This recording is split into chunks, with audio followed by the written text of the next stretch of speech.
Failure muna tayo guys.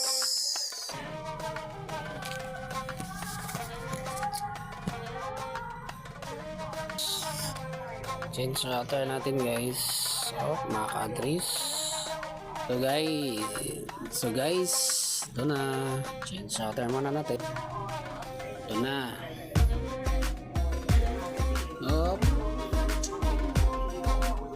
Gagalaw na ito guys. Okay, gana na ito guys. Okay. So admin.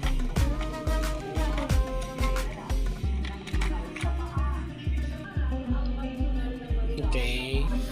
So guys, tapos na. Reboot na natin para matapos. Okay. Okay guys, tapos na. Bye-bye.